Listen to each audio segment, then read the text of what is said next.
Our next guest is really, I would mention earlier about renewing, meeting old friends. Barbara Kirsop is one of my oldest, dearest friends. She's calling in from the UK tonight. It's past her bedtime, and she's staying up for this. And thank you, Barbara. Barbara and Vanderlei Canhos. Vanderlei is calling in from Campinas, Brazil. The two of them co-founded Bioline International 30 years ago, before most of you were born. And so they're going to say a few words about how it came to be. Barbara, you have to unmute. Barbara, you have to unmute. Yeah, there you are. I've done it. Yeah. Do you want me to speak first? Sure. Okay. Well, hello, everybody. Hello, Leslie. Nice to see everybody and welcome. I'm going to take you back to the 1990s. Some of you weren't born then, I know, a long time ago, where the internet didn't really exist, or it was only just beginning. And I was looking after an international microbiology organization and traveled around a lot. And when I went to the low and middle income countries, I learned very well that access to information, scientific information, which they badly needed, was minimal. And they had huge difficulties in getting to know other science that was going on in the world, and also in making their own scientific research available to the rest of the world. And this was something worried me. And I was at a meeting in Brazil with Vanderlei Canhos, who you'll hear about in a minute. And he and I were talking about this. And luckily, he has got a very useful man working in his group called Sidney D'Souza. And Sidney is an IT whiz kid. And at the same time, you will remember the internet was just beginning to be discussed, and it was nearly ready to be launched for the general public. And so Leslie was very excited about that. And we talked about this and we thought, well, if this happens, if the internet really gets going, then there's a huge opportunity there for increasing access to scientific information around the world. And it would be wonderful. And so we went away and we thought about this. And I'd already been in touch with publishers of scientific papers in developing countries around the world, and had said, you know, do you know about this? And they didn't really know much about the internet at all, and they hadn't got any resources to subscribe to journals themselves. So they said anything that can happen, anything that we can do would be very valuable. So we began thinking about this. Sidney D'Souza in Brazil set up what he soon discovered was the World Wide Web, a website for putting scientific information. And he said, have a look at it, Barbara, and send me some of your journals and I'll put them up there and you see what the papers look like. I've put a search program with it and it should be quite useful and quite valuable. So I had a look and it was fantastic.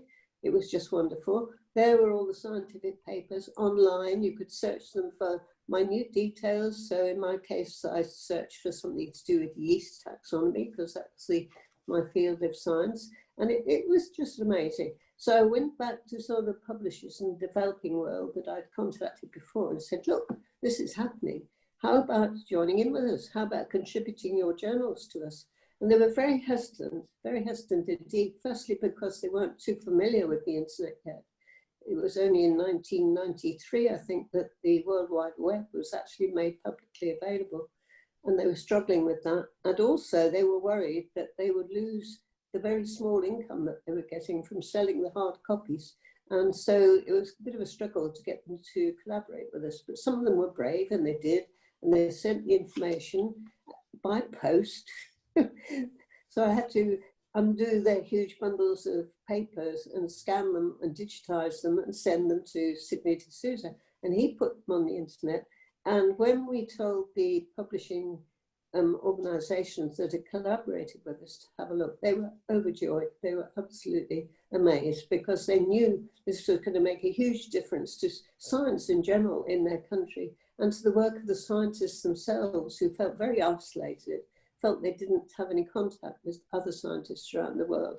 And it all began to be very exciting for everybody. And having persuaded a few of the other publishers to collaborate with us, we thought it was perhaps time to launch this project. We decided to call it Bioline Publications, which was a very bad name because everybody thought we were publishers. And so we changed the name later to Bioline International, because the organisation is merely a collating and distributing mechanism, has nothing to do with the publications of the material itself. This entirely remains with the publishers. They have control over it and so on. And so we changed the name, and in 1993, we launched Bioline Publications as a UK registered charity. Am I running out of time, Leslie? Yes, unfortunately, I need you to fast forward. Well, Fast forward 30 years. There's not much more to say. There's not much more to say.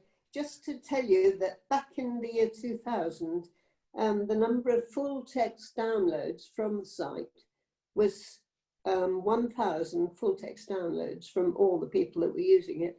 And in the year 2020, 20 years later, the full text downloads was 10,111,418 full text downloads, which is absolutely incredible development. And so it is clearly being used remarkably, and it's a wonderful, wonderful thing. And the people have worked so hard. And it was only 20 years ago, Leslie, that you began to talk to us about this, and you felt that your organisation could help as well.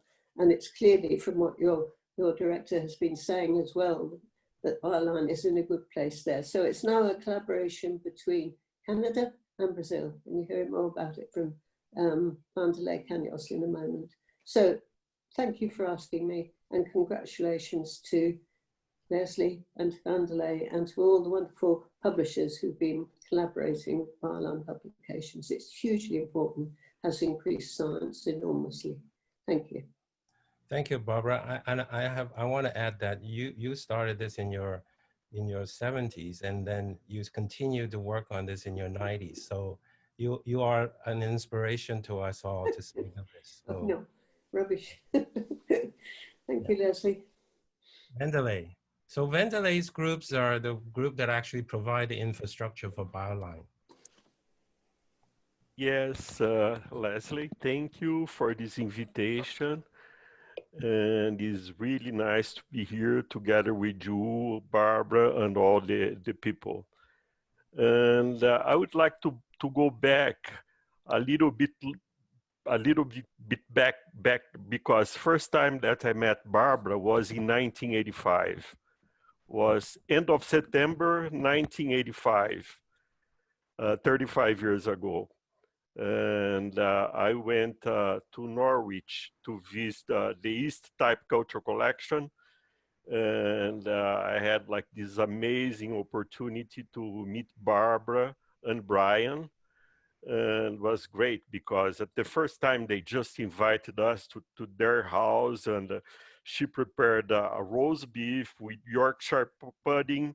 And then we started like this long 30 years long collaboration, and she has been an inspiration through all those times, and it's amazing her vision and Brian's vision on the importance of global collaboration and the importance of sharing experiences, data, and information. And so this was very inspiring, and she was very helpful to set up like the Brazilian network of cultural collections, and then several initiatives. And also she was the inspiration for setting up like the Brazilian hub of biodiversity information. And so now we have a major hub for collaborative networking in Brazil. And all that came from the lessons we learned from Barbara. So it's really a great pleasure to be here. And it's really great like to be the host of the Bioline publications. So Vanderlei, I cannot pronounce, I don't speak Portuguese, the name of your group KRIA. Can you say it in Portuguese? What the group KRIA? Yeah. The KRIA is the Reference Center on Environmental Information in Brazil. And the focus of CRIA's work is biodiversity information. Yeah.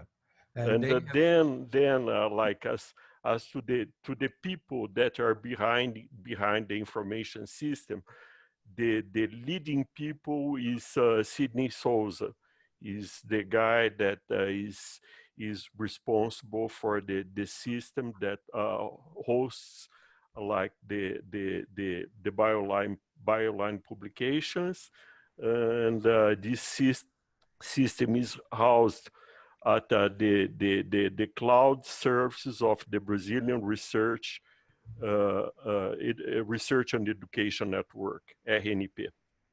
thank you, Vanderlei. I just want to underscore how much innovation you guys have developed at your little unit there, Independent Biodiversity Center. Just leading a lot of web-based publishing development there.